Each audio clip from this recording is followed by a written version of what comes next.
Everyone, we are here in the PB activity for reading, language, and CLE or GMRC. It says here, when you watch the story about loving your mom, for the first 3 boxes, can you draw what the mom do?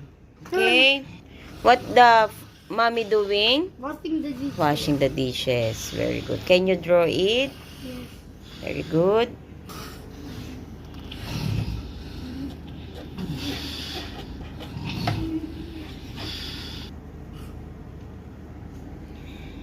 Washing clothes.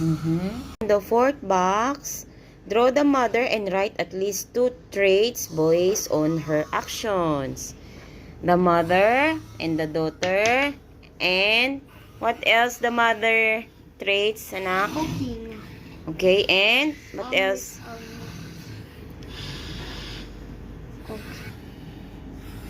Okay, on the 5th box, draw the child below it. Write her feelings based on how she talks about her mom.